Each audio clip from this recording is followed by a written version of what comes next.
Bonjour à toutes et à tous, bienvenue sur midilibre.fr, sur les pages Facebook de Midi Libre et de l'Indépendant pour le lancement officiel de la saison 2021 du Littoral, ici même au siège de Midi Libre à Saint-Jean-de-Védas. Et puis de l'autre côté, chez vous, devant vos écrans, puisque nous sommes en direct à la fois au siège et sur Midi Libre. Un parterre d'invités ici dans cette salle et un invité d'honneur, Olivier Poivre d'Arvor, que nous accueillerons tout à l'heure pour échanger et converser sur le littoral, l'environnement et la mer entre autres. Mais avant d'échanger avec Olivier Poivre d'Arvor, je propose d'accueillir Jean-Benoît Baillet, directeur général du groupe des Pêches.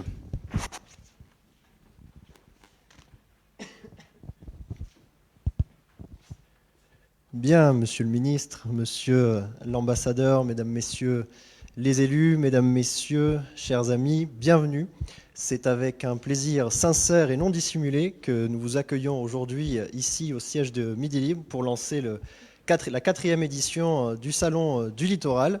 Quatrième édition qui fait suite, comme vous le savez, à une troisième édition un peu perturbée, mais que nous avons pu tout de même tenir grâce à votre engagement à tous, grâce à l'engagement de nos partenaires, grâce aussi au savoir-faire des équipes de Midi Libre et de Midi Events. Une troisième édition qui a été un succès, 1300 personnes et 38 exposants sur 2 jours. C'est un succès, 20% d'augmentation par rapport à l'année précédente. Et évidemment, vous vous en doutez, nous n'ambitionnons rien de moins pour la quatrième édition que de faire mieux et que de porter haut et fort les couleurs de ce salon. Une quatrième édition que nous voulons placer sous le signe de la résilience autour du monde du littoral. Et ce que nous souhaitons pour cette quatrième édition, c'est vraiment regarder comment faire du littoral un modèle d'avenir et ce que nous pouvons puiser dans ce grand monde du littoral comme modèle d'avenir par rapport aux événements qui se sont passés en 2020. La crise que nous traversons l'a montré. Nous sommes dans une période où le changement s'accélère, où les mutations s'accélèrent et nous avons énormément à puiser dans cet écosystème du littoral et nous voulons donc pour cette quatrième édition fédérer l'ensemble des acteurs de la filière, à la fois publics et privés, pour porter cette réflexion. Ce sera donc une quatrième édition qui se déroulera comme l'an dernier à la Grande Motte, les 23 et 24 novembre, une date un peu modifiée car nous souhaitons avoir l'ensemble des acteurs et donc nous avons décalé et puis on n'est jamais trop prudent en ce moment pour essayer d'avoir tout le monde, donc ce sera à une date un petit peu différente mais vraiment toujours avec la même ambition et la même volonté de porter haut et fort et d'accompagner les acteurs de la filière. C'est, vous le savez, une constante du groupe des Pêches du Midi et en l'occurrence de son titre Midi Libre, d'être engagé et solidaire aux côtés des acteurs de la filière pour porter et faire vibrer les couleurs et les savoir-faire du monde de la filière. Voilà, je vous souhaite à tous et à toutes un très bon salon et c'est une très bonne quatrième édition. Merci beaucoup Jean-Benoît Baillet. Alors je le rappelle en direct sur midilibre.fr, sur les pages Facebook de Midi Libre et l'Indépendant. Beaucoup d'acteurs, vous le disiez, ici à Midi Libre, des élus, des acteurs de littoral, de la mer, des collectivités qui vont pouvoir converser évidemment avec vous, monsieur l'ambassadeur. Mais auparavant, je vous propose d'écouter Frédéric Moncani de Saint-Aignan, président du cluster maritime français. Il ne pouvait pas être des nôtres physiquement aujourd'hui à Montpellier, mais nous avons enregistré il y a quelques jours son interview que voilà. Tout d'abord, et merci de m'avoir invité à cette séance d'ouverture du Salon du Littoral, du Salon international du Littoral 2021, en présence d'Olivier Poivre d'Arvor que je salue. J'étais ravi, bien sûr, de participer à l'édition 2020. C'était en présentiel. Bon, cette année, pour l'instant, le lancement est en digital et je forme le vœu, bien sûr, de pouvoir vous y retrouver dans quelques mois.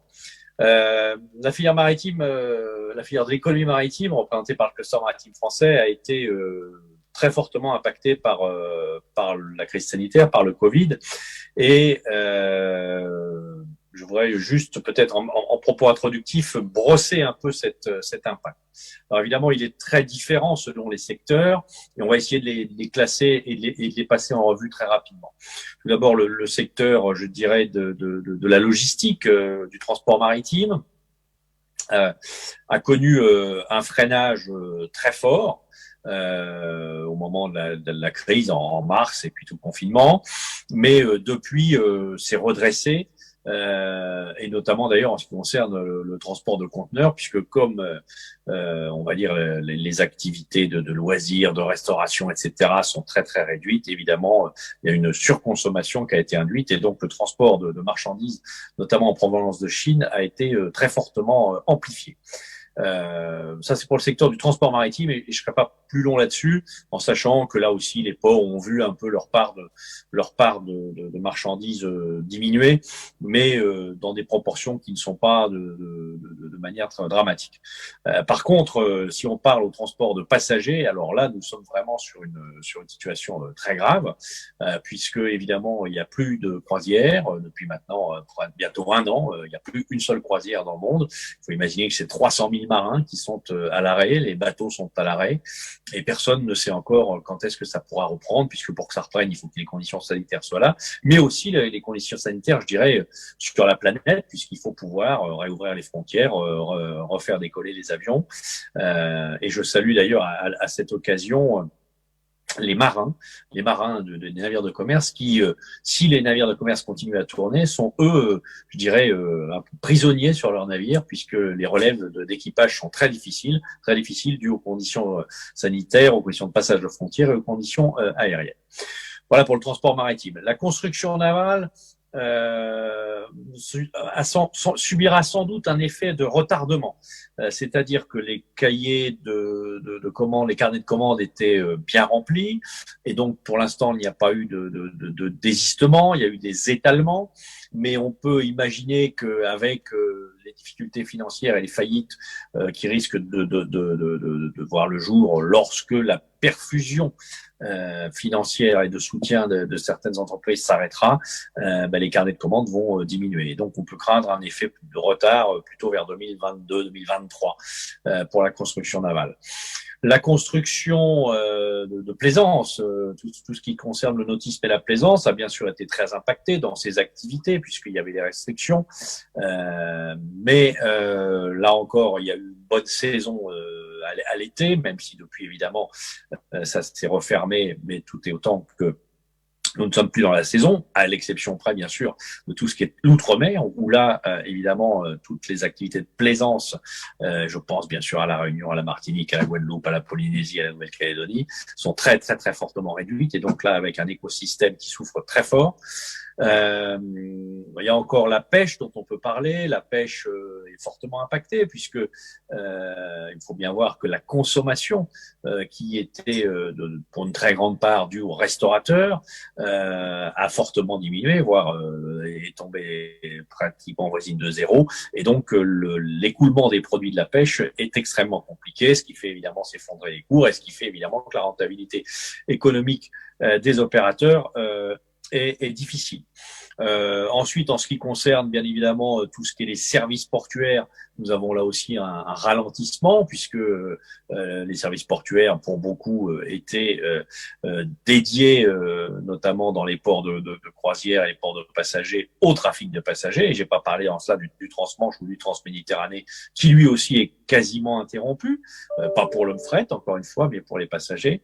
Et donc vous voyez que le tableau je dirais, de description de l'impact Covid sur la filière maritime est quand même très, très grave, même si certains secteurs résistent encore, mais il y a tout lieu d'avoir de fortes inquiétudes pour la sortie de crise que l'on connaîtra bien difficile de savoir quand.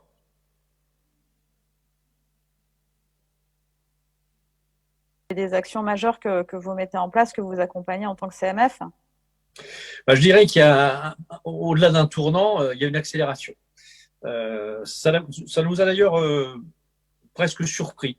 Je je dirais que le cluster maritime français, nous l'avions présenté lors de la dernière édition du salon, s'est lancé dans un grand programme de transition éco-énergétique de la filière maritime. Et au début de la crise sanitaire, on a pu craindre que devant l'urgence, devant les difficultés, les entreprises mettent un peu de côté cette nécessaire transition environnementale, cet impératif transition environnementale. Et en fait, pas du tout. En fait, pas du tout. Et ça, c'est un motif d'optimisme. Les entreprises ont très bien compris que la relance passerait par la transition environnementale. Et dans ce cadre-là, bien évidemment, nous avons accéléré notre travail sur cette coalition pour la transition éco-énergétique du maritime avec nos partenaires qui nous sont restés fidèles, avec d'autres partenaires qui sont arrivés et notamment bien sûr je salue le ministère de la Mer qui nous a rejoints et donc notre travail qui va se concrétiser je dirais vers la mi-2021 notamment à l'occasion du congrès mondial de l'UICN à Marseille va être de présenter une plateforme numérique qui sera dans l'esprit de ce qu'a toujours fait le cluster, c'est-à-dire d'abord de faire un recueil de données, recueillir toutes les données possibles sur l'impact environnemental de la filière maritime et les solutions pour le diminuer et pour aller vers une transition éco-énergétique du maritime. Donc un recueil de données avec une présentation, une indexation et qui soit vraiment à la portée de tous, aussi bien du grand public que des grands décideurs, qu'ils soient politiques ou économiques. Et aussi un recensement des solutions et des chemins de solutions.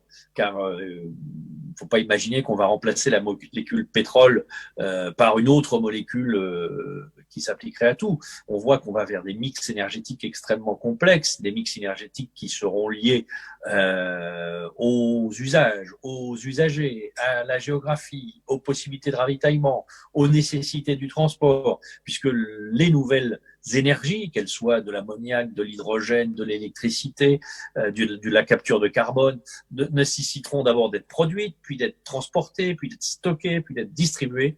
Et donc, on voit que c'est une opération extrêmement complexe et qu'il sera nécessaire de pouvoir avoir un outil de pilotage. Et cette plateforme numérique sera l'un de ces outils de pilotage pour que l'innovation technologique tire la filière maritime vers la transition éco-énergétique du maritime. Ça, c'est vraiment notre premier chantier sur lequel nous sommes extrêmement mobilisés avec beaucoup de partenaires, avec d'autres écosystèmes qui ne sont pas que maritimes. Et donc, c'est vraiment le chantier qu'on souhaite voir aboutir en 2021.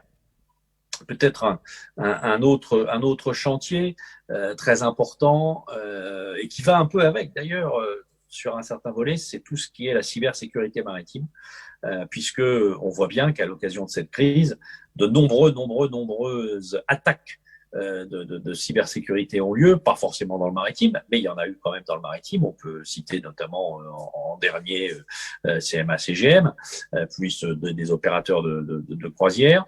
Et donc là encore, c'est de fédérer tout l'écosystème maritime français pour avoir une connaissance commune, une connaissance construite par des échanges, pour avoir des solutions de protection qui soient là aussi des solutions françaises qu'on puisse exporter et donc rendre la filière résiliente à ces attaques dont on peut évidemment imaginer qu'elles vont s'amplifier dans les mois et années qui viennent.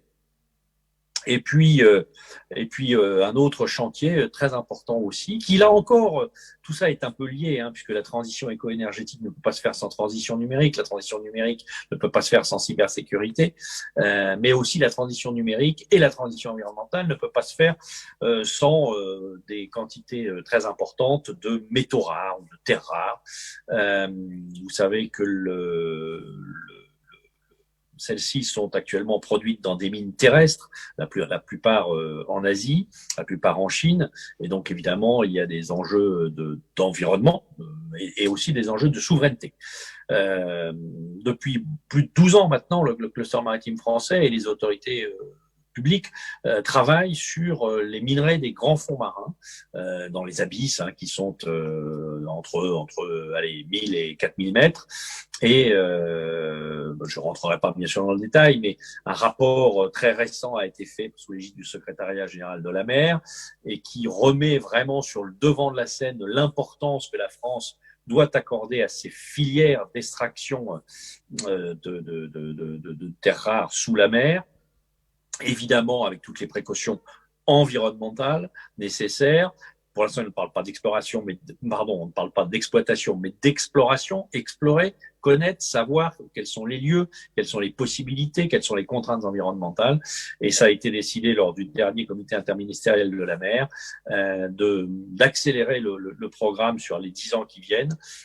Et donc, le cluster maritime français, avec ses partenaires français, mais aussi partenaires étrangers, les Allemands, les Japonais, nous serons au rendez-vous pour que cette stratégie des grands fonds marins puisse voir le jour. Voilà, Frédéric Moncani de Saint-Aignan, président du cluster maritime français, fidèle partenaire du Salon du Littoral, qui évoquait les très nombreux chantiers qui seront conduits au cours des prochaines années autour de la question du littoral. Alors je vais laisser désormais la parole à Jean-Marc André, directeur de l'événementiel du groupe Midi Libre, et Laura Lecurieux-Belfond, qui vont nous parler de ce Salon du Littoral 2021. Jean-Marc André, on aimerait bien connaître les grandes lignes et les nouveautés de cette 4e édition. Merci, je vais le faire très court parce que vous êtes impatient d'entendre Monsieur l'ambassadeur. Les grandes lignes, on ne va pas changer une équipe qui gagne. Vous aviez aimé la 3e édition, donc nous gardons l'essentiel de ce que vous avez connu à la 3e édition, c'est-à-dire un mix de conférences, d'un Parlement de la mer, des rendez-vous d'affaires avec nos partenaires, les visiteurs, une soirée grand public que nous avions eue avec SOS Méditerranée, que je salue, et tout notre parterre d'intervenants, à commencer par Madame Gérardin qui était présente. On voulait profiter très brièvement avec Laura de cette opportunité pour vous présenter aussi le sujet un petit peu plus en détail, la thématique que nous avons proposé de retenir pour la prochaine édition. Oui, tout à fait. Merci Jean-Marc. Effectivement, Monsieur Benet vous l'a présenté en introduction. L'édition 2021 va naturellement, je dirais naturellement, puisque l'ensemble des secteurs industriels et commerciaux, et on le voit bien à l'échelle individuelle, citoyenne, etc., on s'engage vers le zéro impact. Donc notre objectif, c'est cette année, effectivement, de développer cet axe stratégique autour du littoral, avec effectivement le littoral comme point d'orgue ou comme modèle de schéma de résilience territoriale, économique, industrielle et sociétale qu'on pourrait y voir avec l'ensemble des thématiques que vous pouvez voir sur la slide et qui seront à construire, encore une fois, comme d'habitude, avec vous. La programmation ayant déjà démarré, et on sera heureux avec vous, chaque partenaire, de revoir toute cette programmation. Et puis, pour terminer, on voulait vous rappeler également que notre engagement sur les sujets du littoral au sens large, c'est la page mère que vous connaissez tous les vendredis, c'est différentes publications au cours de l'année, c'est le salon que vous connaissez. Ce sont aussi des rendez-vous qu'on appelle les labs, les litho-labs, les labs littorales, exactement, qui sont différents rendez-vous qui ponctuent l'année. Rendez-vous événementiel quand on a le plaisir de se retrouver comme aujourd'hui, rendez-vous online quand on ne le peut pas, avec une programmation tout au long de l'année. Brièvement, Laura vous en dit quelques mots. Oui, quelques mots, effectivement. L'idée des labs, c'est vraiment d'être au cœur des territoires et sur l'ensemble des sujets prioritaires pour les acteurs privés et publics de notre belle région Occitanie, avec, comme vous le voyez, un calendrier qui va nous permettre de mailler à la fois l'ensemble du territoire, mais aussi l'ensemble de l'année 2021, et pour nous amener jusqu'au 23 et 24 novembre à la Grande Motte pour la 4e édition du Salon. On aime aller en territoire, donc nous en avons déjà fait, nous en avons fait à Port-Camargue, nous avons l'envie et la programmation d'en faire du côté des Pyrénées-Orientales, à différents endroits. Donc c'est vraiment la vocation de notre groupe, de ces événements, que d'être aussi des rendez-vous directement en territoire. Nous en avons fini avec la présentation du salon et nous Merci Laura et Jean-Marc André. Vous parliez de la page mère, Jean-Marc André. Je ne présente plus celui qui la pilote, c'est vous, Yannick Philippona, journaliste à Midi Libre, qui allez nous rejoindre pour l'interview d'Olivier Poirot-Larvor, que j'invite à nous rejoindre sur scène. Alors, Olivier Poirot-Larvor, ambassadeur des pôles et des enjeux maritimes. C'est nouveau, on va en parler depuis novembre, diplomate, président du Musée national de la marine et écrivain. Permettez-moi de citer votre dernier livre, Le roman d'Alexandrie, c'est bien cela. Et Yannick Philippona, je vais vous laisser la parole pour ces premières questions à Olivier Poirot-Larvor avant les échanges avec la salle. Yannick. Merci beaucoup, monsieur l'ambassadeur. Merci encore d'être là. Bonjour. Bonjour, et puis on va aller directement dans le vif du sujet. Il y a ce nouveau titre que vous avez depuis fin novembre, je crois, et qui s'est agrémenté d'une nouvelle particule, puisque d'ambassadeur des pôles, vous êtes maintenant également ambassadeur des pôles et des enjeux maritimes. Qu'est-ce qui a motivé ce nouveau titre? Quelle est un peu la genèse de ce... D'abord, merci parce que c'est un moment étonnant. J'ai l'impression que la vie est normale, on est entre nous, c'est physique, et en même temps, je crois qu'on partage ça avec de nombreux amis du Midi Libre, et je suis très heureux d'être là avec la directrice, le président du Midi Libre. C'est un média que j'adore, connaissant mieux un autre média pour avoir créé le Marathon des mots à Toulouse. Mais je crois savoir que le groupe La Dépêche n'est pas loin. Voilà, donc avec Olivier Biscay, c'est assez étrange la question qui est posée par Yannick, qui est rémois comme moi. Donc deux rémois parlent de la mer. Et jusqu'à dernière nouvelle, nous y étions assez loin, mais nous avons suffisamment, je pense, vous et moi, dans le sillage de Colbert, qui était rémois, rêvé la mer. Et en fait, quand le président de la République m'a proposé, avec le ministre des Affaires étrangères, de l'Europe et des Affaires étrangères, Jean-Yves Le Drian, de reprendre la mission qui avait été créée en 2009 par Michel Rocard, qui avait eu cette intuition extraordinaire en 2009, à un moment où le sujet n'était pas aussi partagé, en tout cas, de créer une ambassade, un poste d'ambassadeur des pôles, donc pour défendre les positions françaises dans l'Antarctique comme dans l'Arctique.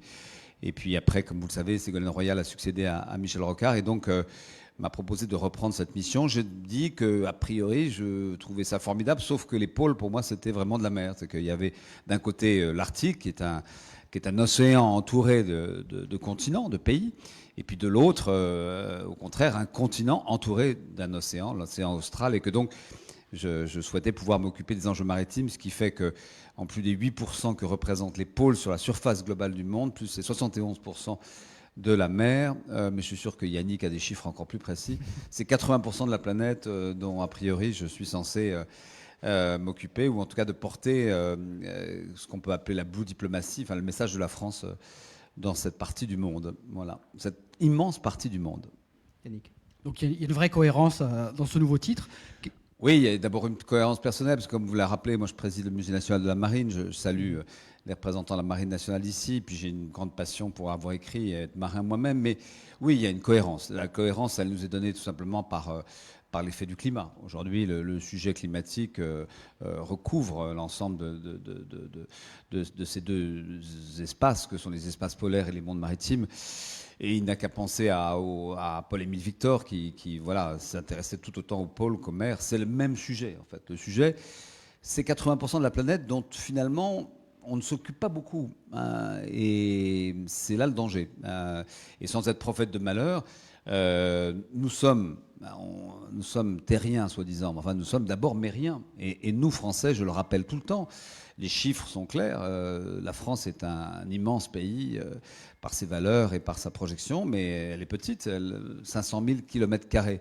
Par contre, 20 fois plus de domaines maritimes, puisque nous sommes aujourd'hui à 10 millions de km² grâce à cette zone économique exclusive, ce domaine maritime qui fait de nous le deuxième, mais bientôt le premier domaine maritime au monde, ce qui nous donne des droits, mais je dirais surtout beaucoup de devoirs par rapport à ces questions de biodiversité, protection de ces espaces. Et donc c'est un devoir que nous devons assumer tout particulièrement. Notamment par le biais d'aires marines protégées. Je crois qu'il y a un vaste projet qui est en cours de... Alors, dans le fond, si vous voulez que je vous raconte la mer, on peut partir d'un tout petit toute petite chose pour éviter de parler des généralités, pour dire que la mer est bleue et que c'est indispensable, qu'elle produit beaucoup d'oxygène et que c'est une grande partie de notre monde. Les aires marines protégées, c'est tout simplement la manière que nous avons, nous, un certain nombre de pays, de préserver cette biodiversité. Cette biodiversité, elle est menacée chaque jour par les effets du climat, par les effets de l'industrie, par les effets naturels, hélas, climatiques, par les effets aussi de la surpêche, de la contrebande, de tout ce qui se passe en mer. La mer est un lieu de trafic absolument invraisemblable. Et donc, il faut à un moment donné, dans certains espaces, notamment par rapport à la pêche illicite, qui produit de la surconsommation d'ailleurs, et des trajectoires absurdes qui consistent à aller pêcher à l'autre bout du monde des poissons qu'on n'a pas loin, mais enfin on les transporte quand même. Et donc, tout ça n'est pas censé, et tout ça est vraiment destructeur. Mais c'est une vision que nous avons, et quand on discute par exemple avec des grands pays, hier j'étais avec l'ambassadeur russe et l'ambassadeur chinois à Paris, c'est pas facile de leur faire entendre que par exemple cette zone marine de l'Antarctique, vous savez, donc cette Antarctique où un certain nombre d'États possessionnés revendiquent des territoires, mais devant d'autres revendications, on a décidé de créer un traité de l'Antarctique qui permet finalement de mettre ces débats territoriaux en dehors du jeu et de faire de ce continent une terre de paix, une terre de science. Et donc la partie, disons, de la Terre Adélie, qui avait été découverte par Jules Dumont-d'Urville, l'explorateur, qui est française, en tout cas pour nous, avec une station importante, scientifique. Cette Terre Adélie a en face d'elle l'Antarctique Est, c'est-à-dire 4 millions de kilomètres carrés de mer. C'est gigantesque. Si nous classions cette terre marine, si nous la protégions, nous pourrions ainsi remplir nos devoirs en termes de biodiversité, de réduction du gaz à effet de serre. Mais évidemment, les pêcheurs russes, les pêcheurs chinois ont un autre avis. Voilà, donc ce sont des combats diplomatiques, au bon sens du terme, des combats, des joutes diplomatiques qu'il faut gagner. Et en tout cas, c'est un des grands souhaits du président de la République, c'est qu'on puisse, dans les mois ou années à venir, arriver à classer cette aire marine protégée. Un grand défi. J'ai vu que sur votre Twitter, vous postiez aussi cet article étonnant de ce bloc de banquise qui s'est détaché de la taille de la ville de Paris. C'est un signe fort du réchauffement climatique. Comment vous pouvez aller au-delà de... L'intérêt des pôles, d'abord, c'est des endroits absolument inouïs, très différents les uns des autres. L'article est finalement assez accessible, avec une gouvernance qui est une gouvernance d'une sorte de syndicat de copropriété assez fermé, 8 copropriétaires en fait, dont les Russes, dont les Américains, dont les Canadiens et la Norvège et d'autres pays européens nordiques, et nous qui sommes observateurs. Et donc avec l'article des perspectives de ressources invraisemblables. C'est 30 à 40% des réserves en gaz, en pétrole du monde. C'est entre 11 et 15% selon les chiffres du PIB russe. Donc, la Russie tire ses ressources de l'Arctique, du gaz principalement. Donc il y a des très gros enjeux économiques qui n'existent pas du tout du côté antarctique, puisque l'Antarctique c'est la préservation, et aujourd'hui le grand débat sur l'Antarctique c'est en effet, faut-il autoriser le tourisme.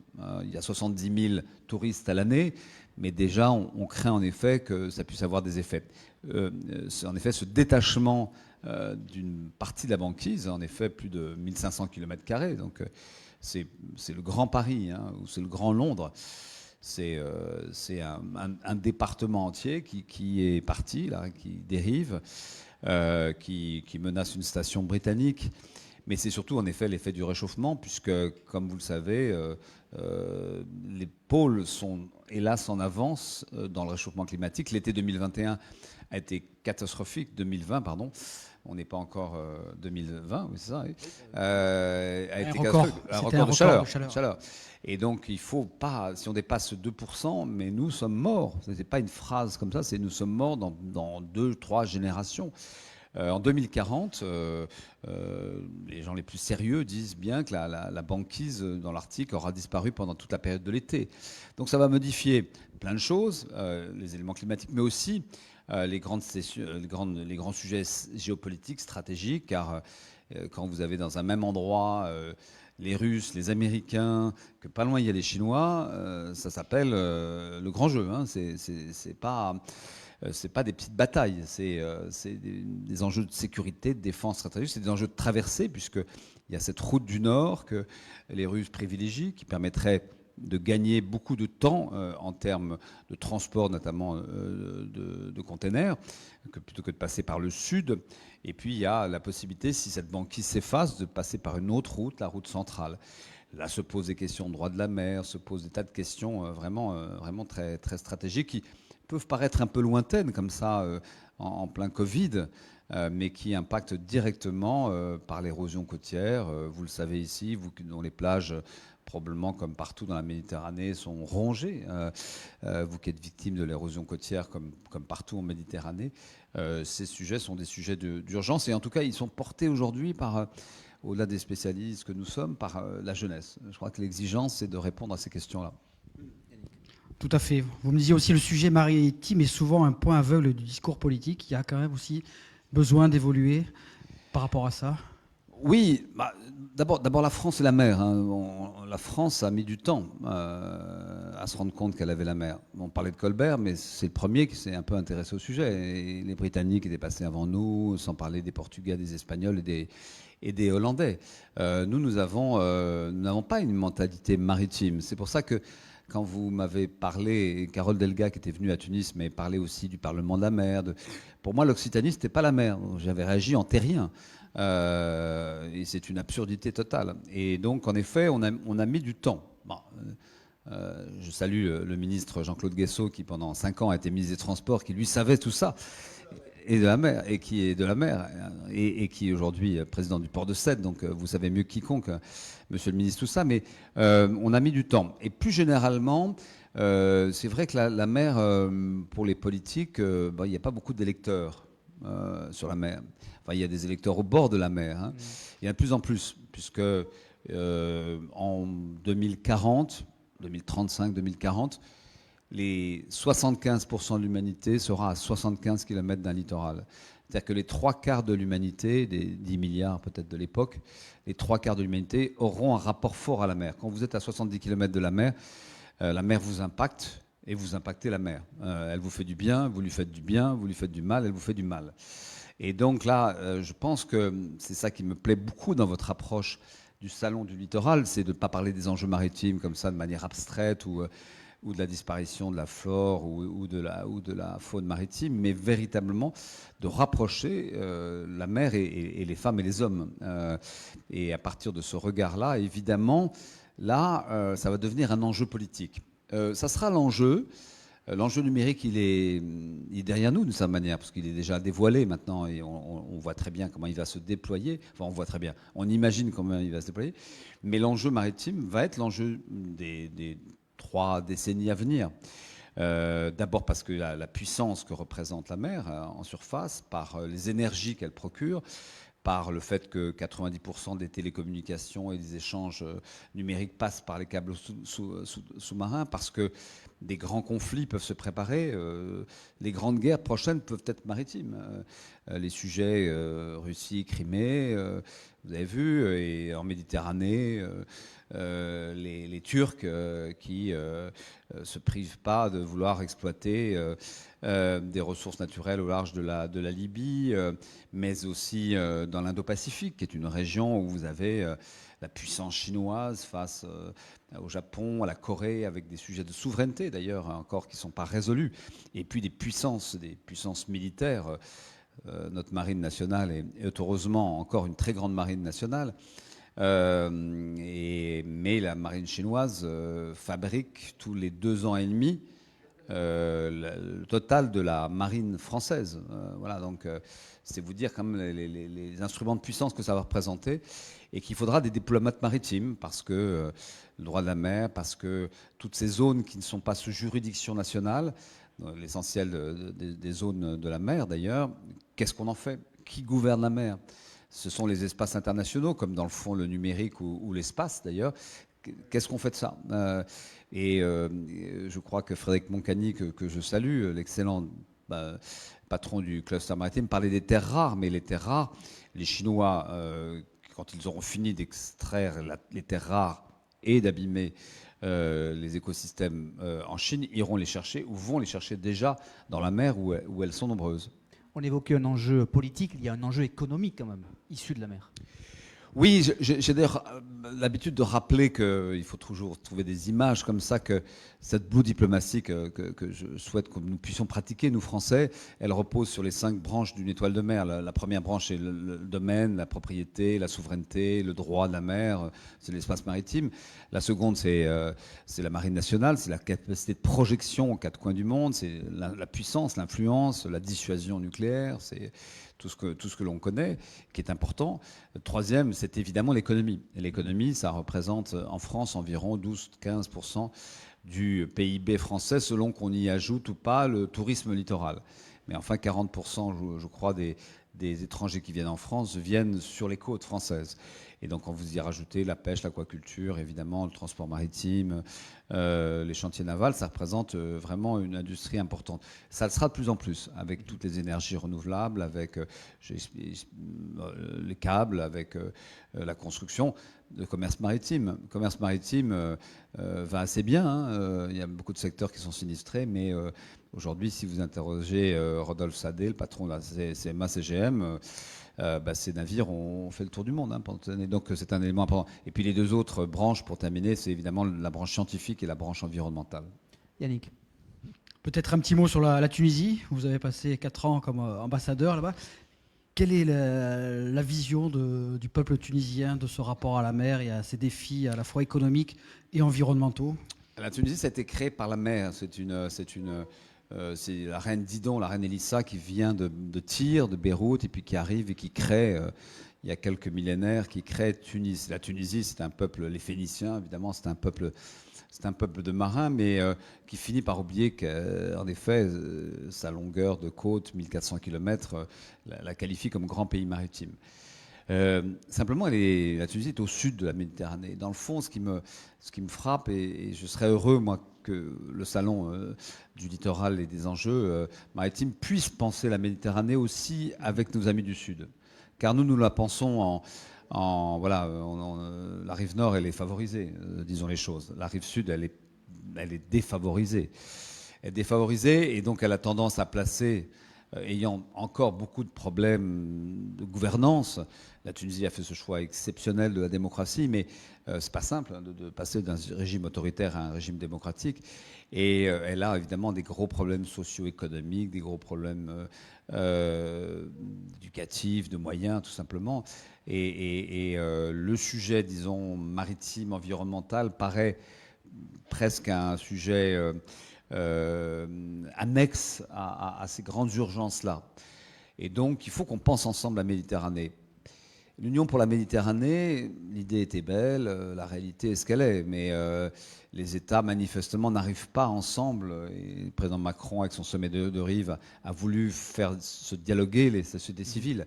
Je pense que les élus, les grands élus, les élus des grandes villes portuaires, cher Jean-Claude, les élus des régions de Méditerranée doivent se voir ensemble, se retrouver ensemble. Et c'est un peu l'ambition que je vous propose d'ailleurs ici au Salon, avec ce forum de Bizerte que nous avons créé maintenant il y a 4 ans, avec Pascal Lamy, qui est justement le seul forum sur la mer au sud de la Méditerranée.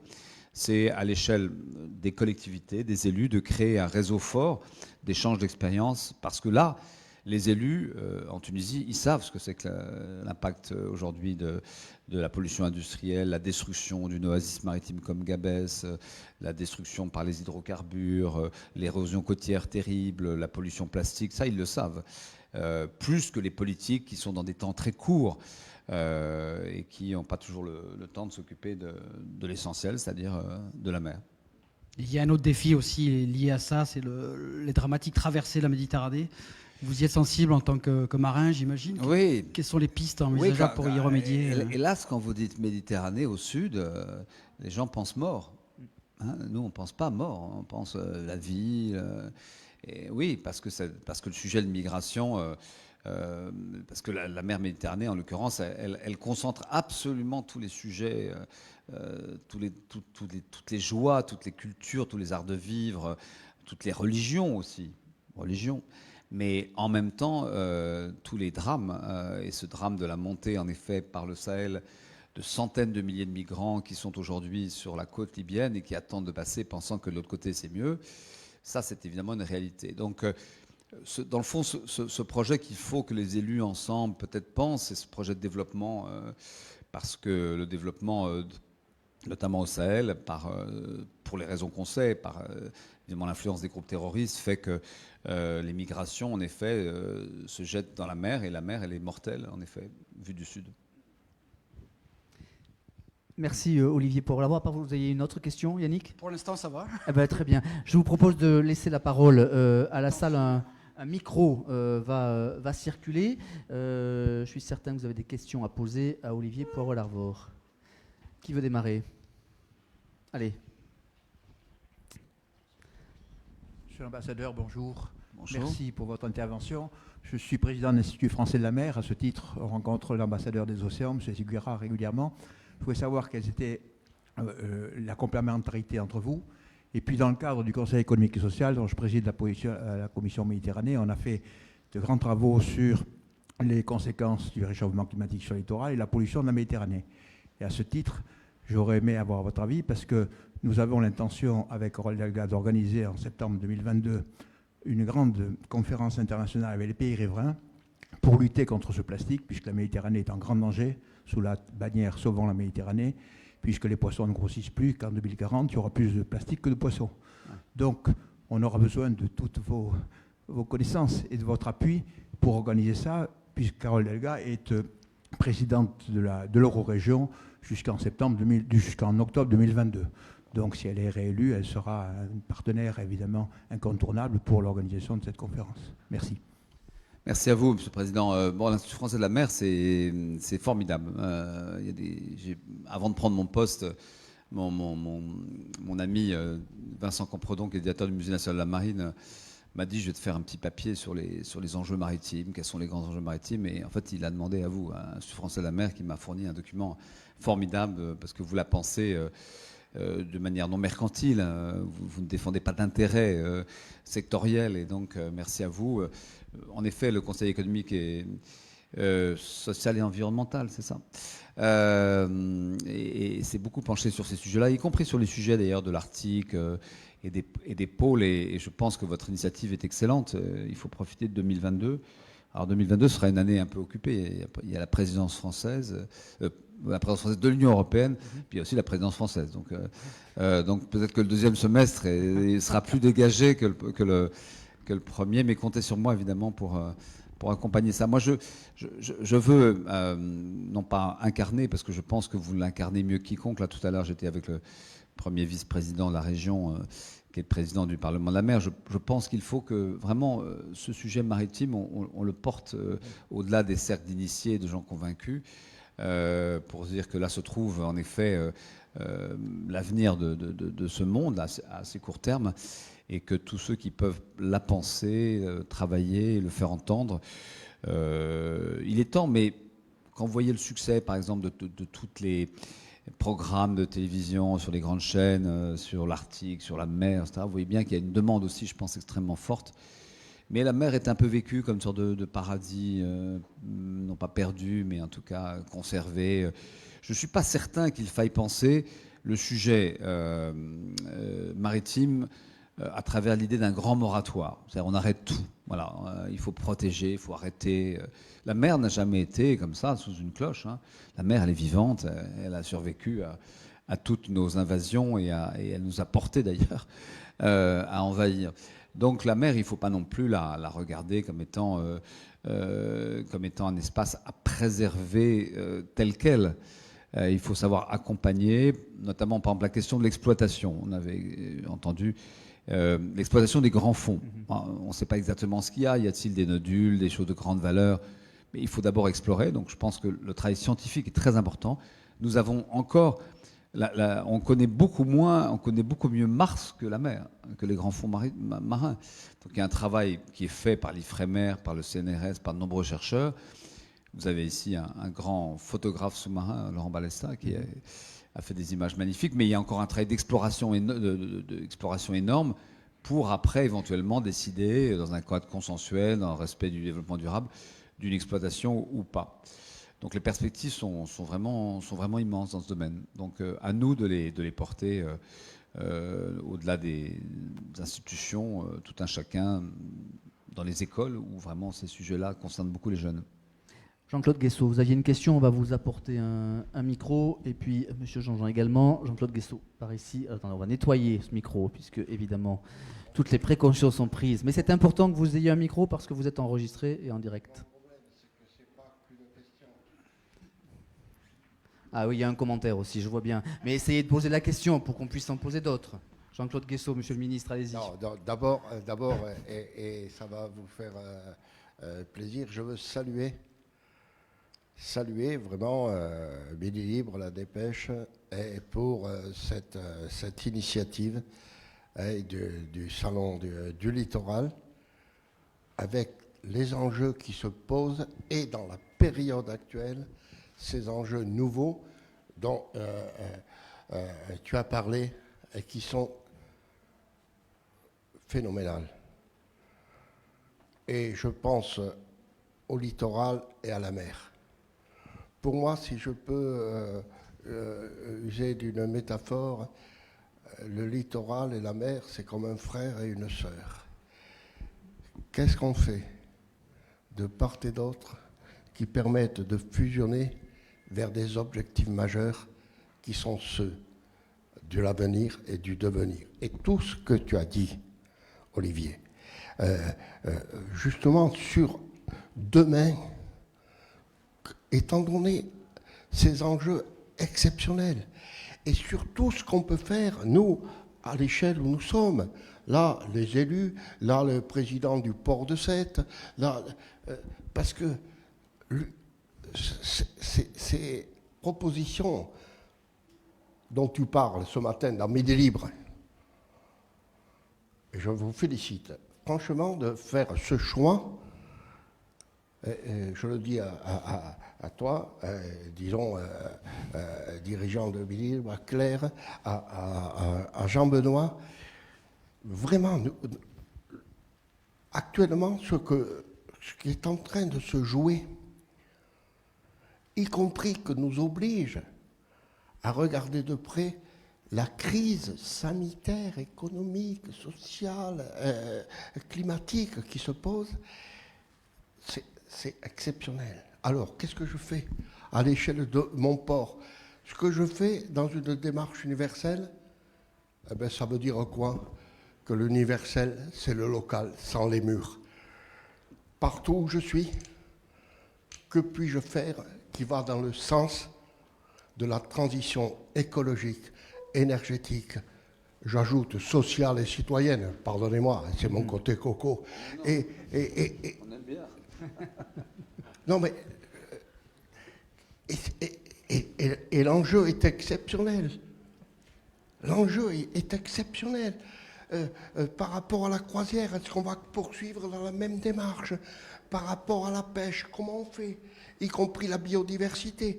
Par rapport à la spécificité de la Méditerranée, qu'est-ce qui est pris en compte par rapport au commerce? Nous venons de recevoir le port de Sète, je ne sais pas combien de prix, et sur la bientraitance animale, et sur le piloting, disons, électrique, les pilotes, etc. Y compris, tout récemment, le prix de l'Académie maritime par rapport, justement. Donc, alors, ma question est la suivante. Allez-y, Jean-Claude Guessot. Tu languissais que je la pose. Non, c'est le moment. Là, je le vois bien, je le vois bien. Non, mais je dis tout ça parce que on est à un moment décisif. Et ce salon du littoral, il se pose à un moment décisif pour tout notre golfe du Lion, hein, pour aller vite. Eh bien, franchement, pour le préparer, ce salon, y compris pour... J'ai vu que vous aviez décidé des passes, je ne sais pas quoi, là. Bon. Mais comment, disons, que pouvons-nous faire ensemble, avec toi, avec vous, pour préparer un salon du littoral de Midi Libre de novembre 2021 qui soit une performance sur l'avenir. Il n'est pas foutu dès lors qu'on considère la mer et le maritime comme un potentiel exceptionnel du devenir, à condition que l'innovation et la transformation soient au cœur et qu'on ne préjuge pas. On va retourner exactement faire comme avant, après la période actuelle. Alors Olivier Porlava, vous avez donné beaucoup d'arguments, mais je vous en prie si vous voulez répondre. Non, j'ai une réponse pour Jean-Claude. C'est assez simple en fait. La Méditerranée n'est pas qu'occitane ou provençale ou algérienne ou marocaine. Elle est le fait des pays qui jouxtent la Méditerranée. Donc ce salon, ici, comme celui de Bizerte d'ailleurs, doivent être des salons comme une copropriété d'immeubles. Si vous êtes tout seul à décider des travaux que vous devez faire dans un immeuble, ça ne marche pas. Il faut qu'il y ait l'ensemble des copropriétaires. Et donc, il faut que vous invitiez, si je me permets, les copropriétaires, de même qu'on vous invite, nous, à Bizerte. Et je pense que la dimension internationale est extrêmement importante. Et ce dialogue, parce que les problèmes maritimes, on ne va pas les régler tout seul. D'ailleurs, la mer, c'est pour aller quelque part. Donc, c'est pour aller en face, ou à droite ou à gauche. Donc, c'est extrêmement important. Je pense que vous avez réussi, pendant ces 3 premières années, à fédérer l'écosystème maritime ici, dans tous ces domaines. Maintenant, je pense qu'il est important que nous puissions, nous, y compris de Bizerte à Montpellier, mais de rassembler les voix qui ne sont pas toujours les mêmes. Le regard sur la mer n'est pas le même selon qu'on est en bas ou en haut, au soleil ou à l'ombre, selon l'orientation. Donc, en faire un salon à l'échelle internationale, ou en tout cas régionale. Et la Méditerranée, c'est une vaste région, en effet, et vous pouvez le faire, ça, le Midi Libre. Rassembler, c'est en effet bien notre ambition. Une question du maire de Palavas. Le micro vient à vous. Ici, merci. Merci. Monsieur l'ambassadeur, bonjour et merci d'être près de nous aujourd'hui. Merci aussi au groupe La Dépêche, bien entendu, d'avoir organisé cette rencontre. Les 2 premières questions, comme chacun le sait, sont les plus difficiles à poser, donc je n'ai aucun mérite à vous en poser une maintenant. Et je dois aussi vous ramener peut-être, je vais vous décevoir un petit peu, des questions qui sont un peu terre à terre par rapport à la mer, bien entendu. Mais ce que je voulais vous dire, c'est que je me fais un peu de soucis, et beaucoup même, en tant que maire d'une commune littorale, Palavas et Flots, avec 2 problématiques. La première, et vous l'avez dit tout à l'heure, monsieur l'ambassadeur, il y aura dans les années à venir de plus en plus d'habitants au bord de la mer. Et ça, c'est quand même préoccupant dans de nombreux domaines. Mais il faut dire aussi que cette mer n'a pas l'air d'accord. Elle ronge de plus en plus notre cordon littoral, elle nous met en danger et autres. Et donc, ces 2 affirmations vont un peu l'une contre l'autre. Et en fait, je souhaiterais savoir s'il y a une politique dans ce domaine. Parce que j'entends tout et le contraire. Première chose, c'est on va reculer, on s'en va, on abandonne le terrain, on va plus loin. D'autres disent il y a des solutions, elles sont importantes, la recherche évolue et nous allons pouvoir faire le nécessaire pour que la mer s'agisse et nous laisse quand même un peu d'espace. Et puis, en deuxième problématique, il y a la problématique des étangs, des lagunes, qui sont des nurseries, comme chacun le sait, qui ont un rôle très très important. Je m'aperçois que nos étangs sont en train, petit à petit, de se remplir, non pas d'eau, mais de vases. L'étang de Sals, en 2 siècles, a perdu les 2 tiers de sa surface. Les étangs palavasiens sont en train de s'envaser et autres. C'est donc des millions de mètres cubes de vases que nous devrions enlever si nous voulons garder nos lagunes qui sont très très importantes.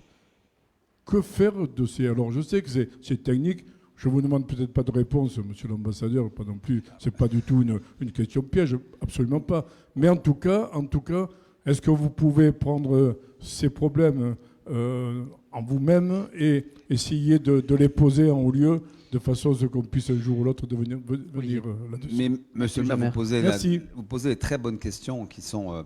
en fait, le sujet dont on parle, c'est pas tant les mers ou les pôles, c'est l'ensemble de ce qu'on peut appeler l'hydrosphère. L'hydrosphère, c'est... vous savez, l'essentiel de la pollution marine, elle vient des fleuves. C'est par les estuaires que ça passe. Et une partie du plastique que l'exposition Tara a pu trouver en mer, très loin dans le Pacifique, elle vient des grands fleuves. Bon.